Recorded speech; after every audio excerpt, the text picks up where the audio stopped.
എസ്തർ അദ്ധ്യായം 11. മൊർദെഖായിയുടെ സ്വപ്നം. മഹാനായ അഹസ്വേരോസിൻ്റെ 2-ാം ഭരണവർഷം നീസാൻ മാസം 1-ാം തീയതി ജായിറിൻ്റെ മകൻ മൊർദെഖായി ഒരു സ്വപ്നം കണ്ടു.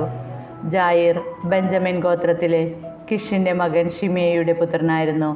സൂസാൻ നഗരത്തിൽ ജീവിച്ചുകൊണ്ട് രാജകൊട്ടാരത്തിൽ സേവനം ചെയ്തിരുന്ന മഹാനായ ഒരു യഹൂദനായിരുന്നു മൊർദെഖായി.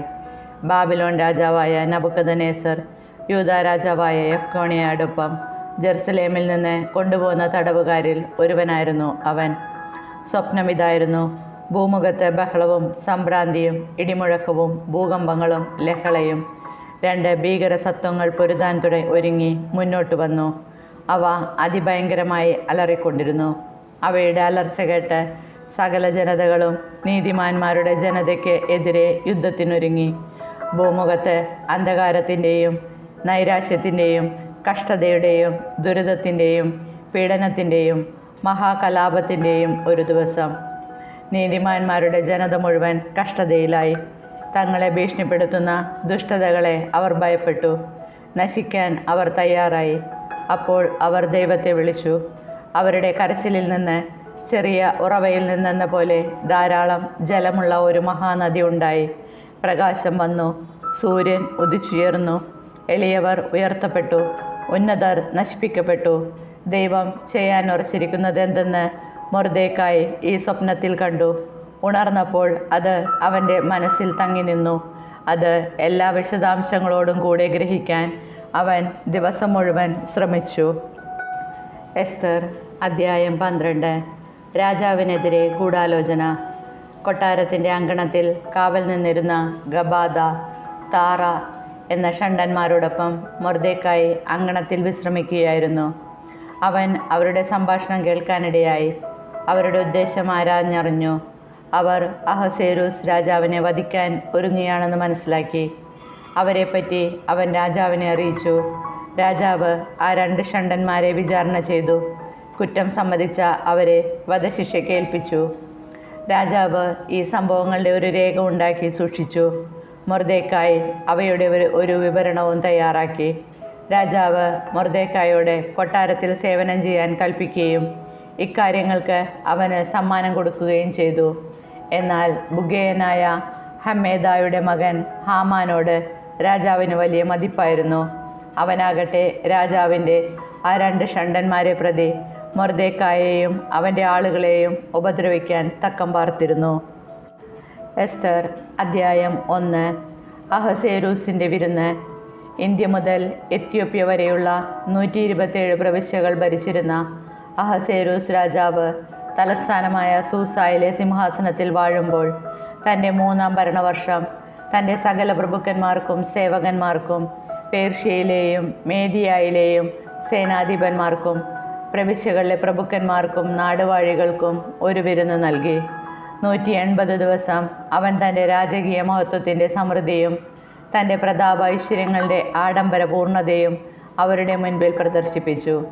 അത് കഴിഞ്ഞ് തലസ്ഥാനമായ സൂസായിലുണ്ടായിരുന്ന വലിയവരും ചെറിയവരുമായ സകലർക്കും കൊട്ടാരത്തിലെ ഉദ്യാനാങ്കണത്തിൽ വച്ച് 7 ദിവസം നീണ്ടുനിന്ന വിരുന്ന് നൽകി.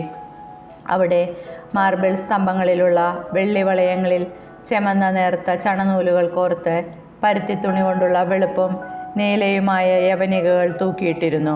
അമൃതശില, വെണ്ണക്കല്ല്, മുത്തുച്ചിപ്പി, രത്നക്കല്ലുകൾ ഇവ പടുത്ത് വർണ്ണശബളമാക്കിയ തളത്തിൽ പൊന്നുകൊണ്ടും വെള്ളി കൊണ്ടും നിർമ്മിച്ച തൽപ്പങ്ങളും ഉണ്ടായിരുന്നു.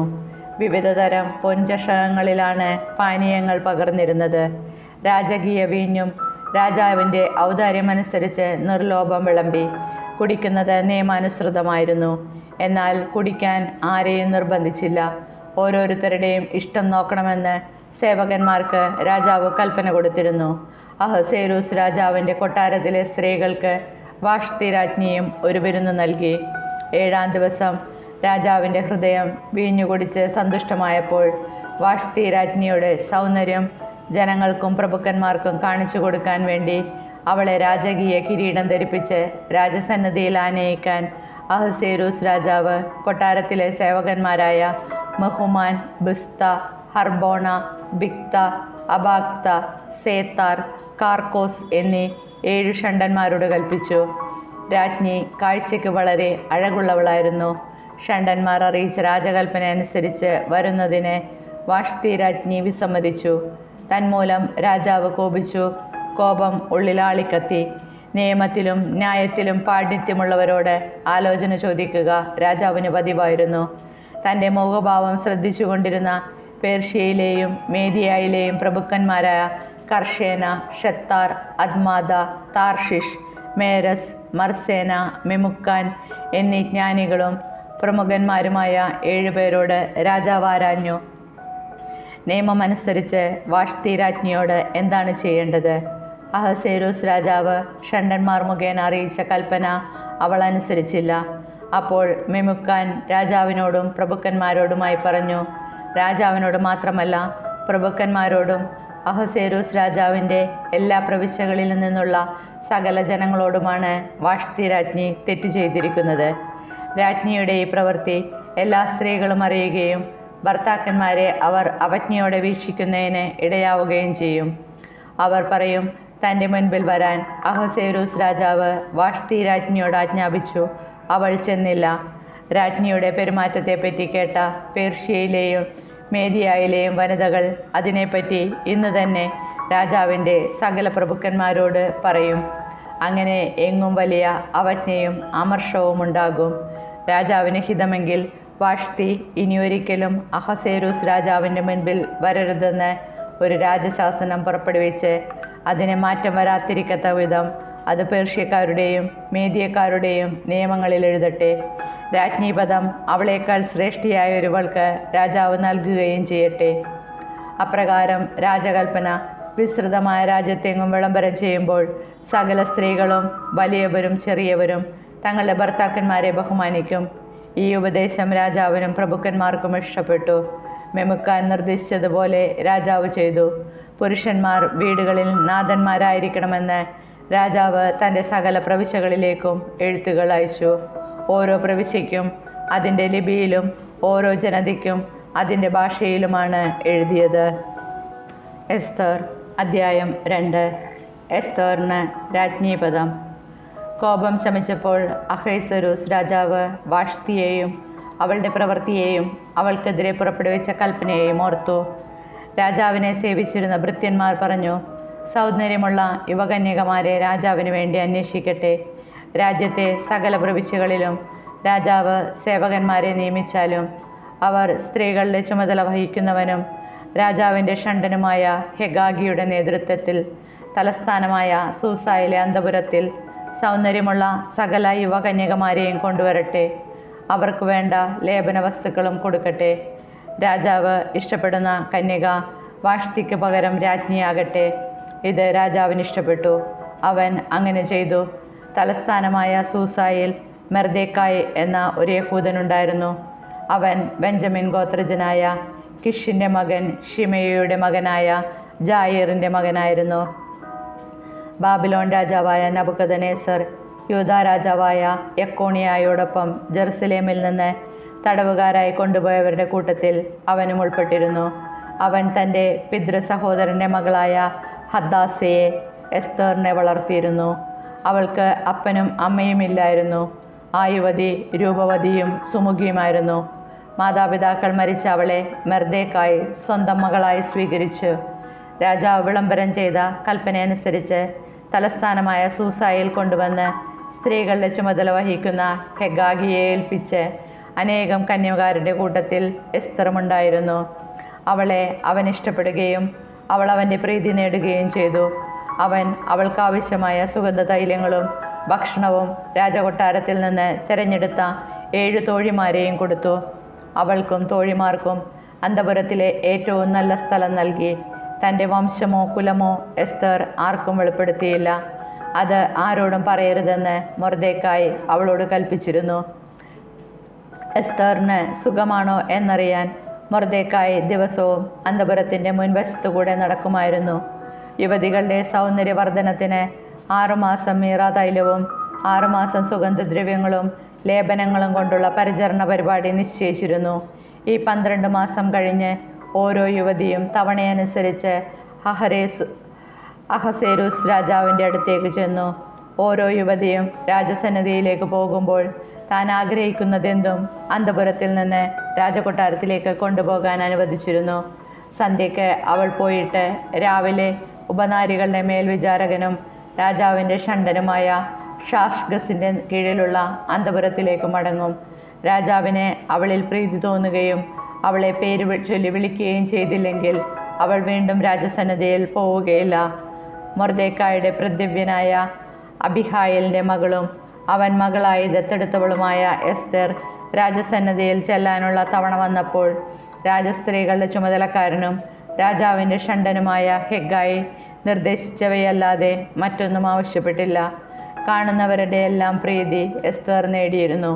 രാജാവിൻ്റെ 7-ാം ഭരണവർഷം 10-ാം മാസം, അതായത് തേബത്ത് മാസം, കൊട്ടാരത്തിൽ അഹസേരൂസ് രാജാവിൻ്റെ അടുത്തേക്ക് എസ്തറിനെ കൊണ്ടുപോയി. രാജാവ് മറ്റെല്ലാ സ്ത്രീയേക്കാൾ കൂടുതൽ എസ്തറിനെ സ്നേഹിച്ചു. അവൻ്റെ മുൻപിൽ സകല കന്യകമാരെയേക്കാൾ അധികം അവൾ പ്രീതിയും ആനുകൂല്യവും നേടി. തന്മൂലം അവൻ രാജകിരീടം അവളുടെ തലയിൽ വെച്ച് അവളെ വാഷ്തിക്ക് പകരം രാജ്ഞിയാക്കി. അനന്തരം രാജാവ് എസ്തറിൻ്റെ പേരിൽ തൻ്റെ എല്ലാ പ്രഭുക്കന്മാർക്കും സേവകന്മാർക്കും ഒരു വലിയ വിരുന്ന് നൽകി. അവൻ പ്രവിശ്യകളുടെ നികുതികളിൽ ഇളവ് വരുത്തി. തൻ്റെ രാജകീയ ഔദാര്യത്തിനൊത്തവിധം സമ്മാനങ്ങൾ കൊടുക്കുകയും ചെയ്തു. 2-ാം പ്രാവശ്യം കന്യകമാരെ വിളിച്ചുകൂട്ടിയപ്പോൾ മൊർദെഖായി കൊട്ടാരവാതിൽക്കൽ ഇരിക്കുകയായിരുന്നു. എസ്തർ ആകട്ടെ മൊർദെഖായി കൽപ്പിച്ചതനുസരിച്ച് തൻ്റെ വംശമോ കുലമോ വെളിപ്പെടുത്തിയിരുന്നില്ല. മൊർദെഖായി തന്നെ വളർത്തിയിരുന്ന കാലത്തെ പോലെ തന്നെ ഇപ്പോഴും എസ്തർ അവനെ അനുസരിച്ചിരുന്നു. ആ നാളുകളിൽ മൊർദെഖായി കൊട്ടാരവാതിൽക്കൽ ഇരിക്കുമ്പോൾ വാതിൽ കാവൽക്കാരും രാജാവിൻ്റെ ഷണ്ഡന്മാരുമായ ബിഗ്താനും തേരഷും കോപം പൂണ്ട് അഹസേരൂസ് രാജാവിനെ വധിക്കാൻ ആലോചിച്ചു. ഇക്കാര്യം മൊർദെഖായി അറിയുകയും അവനത് എസ്തർ രാജ്ഞിയോട് പറയുകയും ചെയ്തു. എസ്തർ അത് മൊർദെഖായിക്ക് വേണ്ടി രാജാവിനെ അറിയിച്ചു. അന്വേഷിച്ചപ്പോൾ അത് ശരിയാണെന്ന് കണ്ടു. ആ 2 പേരും കഴിവിലേറ്റപ്പെട്ടു. രാജസാന്നിധ്യത്തിൽ ഇത് ദിനവൃത്താന്തത്തിൽ രേഖപ്പെടുത്തി. എസ്തർ അദ്ധ്യായം 3. ഹാമാൻ യഹൂദർക്കെതിരെ. ഇവയ്ക്ക് ശേഷം അഹസേരൂസ് രാജാവ് അഗാഗ് വംശജനും ഹമ്മേദാദായുടെ മകനുമായ ഹാമാന് സ്ഥാനക്കയറ്റവും ഉന്നത പദവിയും നൽകി. അവനെ മറ്റു പ്രഭുക്കന്മാരെക്കാൾ ഉന്നതനായി പ്രതിഷ്ഠിച്ചു. കൊട്ടാരവാതിൽക്കലുണ്ടായിരുന്ന സകല രാജസേവകന്മാരും ഹാമാൻ്റെ മുൻപിൽ കുമ്പിട്ട് ആദരം കാണിച്ചു. അങ്ങനെ ചെയ്യണമെന്ന് രാജാവ് കൽപ്പിച്ചിട്ടുണ്ടായിരുന്നു. എന്നാൽ മൊർദെഖായി മുട്ടുമടക്കുകയോ അവനെ വണങ്ങുകയോ ചെയ്തില്ല. കൊട്ടാരവാതിൽക്കലുള്ള സേവകന്മാർ മൊർദെഖായിയോട് ചോദിച്ചു, എന്തുകൊണ്ടാണ് നീ രാജകൽപ്പന ധിക്കരിക്കുന്നത്? പല ദിവസം പറഞ്ഞിട്ടും അവൻ കേൾക്കുന്നില്ലെന്ന് കണ്ട് അവൻ വഴങ്ങുമോ എന്ന് അറിയാൻ വിവരം അവർ ഹാമാനോട് പറഞ്ഞു. താൻ യഹൂദനാണെന്ന് മൊർദെഖായി അവരോട് പറഞ്ഞിട്ടുണ്ടായിരുന്നു. മൊർദെഖായി തന്നെ കുമ്പിട്ട് വണങ്ങുന്നില്ലെന്നറിഞ്ഞപ്പോൾ ഹാമാൻ ക്രുദ്ധനായി. മൊർദെഖായിയുടെ മേൽ മാത്രം കൈവച്ചാൽ പോരെന്ന് അവന് തോന്നി. മൊർദെഖായിയുടെ വംശമെന്ന് അവൻ അറിഞ്ഞിരുന്ന യഹൂദരെ മുഴുവൻ അഹസേരൂസിൻ്റെ രാജ്യത്തു നിന്ന് നിർമൂലനം ചെയ്യണമെന്ന് ഹാമാൻ ആഗ്രഹിച്ചു. അഹസേരൂസ് രാജാവിൻ്റെ 12-ാം ഭരണവർഷം ആദ്യമാസമായ നീസാൻ മാസം ഹാമാൻ്റെ മുൻപിൽ വച്ച് അവർ ദിനംതോറും കുറിയിട്ടു. 12-ാം മാസമായ ആദാർ വരെ അവർ 1 മാസവും മുടങ്ങാതെ അത് തുടർന്നു. പിന്നെ ഹാമാൻ അഹസേരൂസ് രാജാവിനോട് പറഞ്ഞു, നിന്റെ രാജ്യത്തെ സകല പ്രവിശ്യകളിലെയും ജനങ്ങളുടെ ഇടയിൽ ചിന്നിച്ചിതറിക്കിടക്കുന്ന ഒരു വംശമുണ്ട്. അവരുടെ നിയമങ്ങൾ മറ്റു ജനതകളുടേതിൽ നിന്ന് വിഭിന്നമാണ്. അവർ രാജാവിൻ്റെ നിയമങ്ങൾ പാലിക്കുന്നില്ല. അവരെ വെച്ച് പുലർത്തുന്നത് രാജാവിന് നല്ലതാണെന്ന് തോന്നുന്നില്ല. രാജാവിന് ഇഷ്ടമെങ്കിൽ അവരെ നശിപ്പിക്കാൻ കൽപ്പിച്ചാലും ഞാൻ അതിനുവേണ്ടി ഭണ്ഡാരത്തിലേക്ക് രാജാവിൻ്റെ കാര്യവിചാരകന്മാരുടെ പക്കൽ 10,000 താലന്ത് വെള്ളി നൽകാം. അതനുസരിച്ച് രാജാവ് തൻ്റെ മുദ്രമോതിരമൂരി യഹൂദരുടെ വിരോധിയും ഹമ്മേദാദായുടെ മകനും അഗാഗ്യനുമായ ഹാമാന് കൊടുത്തു. രാജാവ് ഹാമാനോട് പറഞ്ഞു, ആ ധനം നീ തന്നെ സൂക്ഷിച്ചുകൊള്ളൂ. ആ ജനതയോട് നിനക്കിഷ്ടമുള്ളത് ചെയ്തു കൊള്ളുക. ആദ്യമാസം 13-ാം ദിവസം രാജാവിൻ്റെ എഴുത്തുകാരെ വിളിച്ചുകൂട്ടി ഹാമാൻ കൽപ്പിച്ചതുപോലെ അവർ ഒരു രാജശാസനം എഴുതിയുണ്ടാക്കി.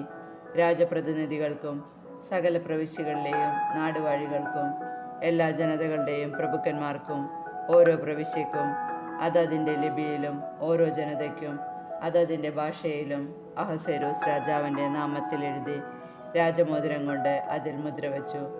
സകല യഹൂദരെയും യുവാക്കന്മാരെയും വൃദ്ധന്മാരെയും സ്ത്രീകളെയും കുട്ടികളെയും 12-ാം മാസമായ ആദാർ മാസം 13-ാം തീയതി ഒറ്റ ദിവസം കൊണ്ട് നശിപ്പിക്കുന്നതിനും കൊല്ലുന്നതിനും വംശനാശം വരുത്തുന്നതിനും അവരുടെ വസ്തുക്കൾ കൊള്ളയടിക്കുന്നതിനും രാജാവിൻ്റെ സകല പ്രവിശ്യകളിലേക്കും ദൂതന്മാർ വഴി കത്തുകൾ അയച്ചു.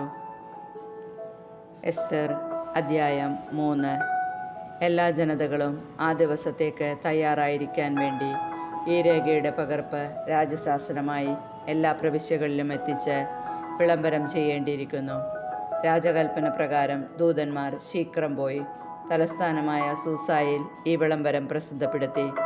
രാജാവും ഹാമാനും മദ്യപിച്ചുകൊണ്ടിരുന്ന ഈ സമയം സൂസാ നഗരം അസ്വസ്ഥമായിരുന്നു.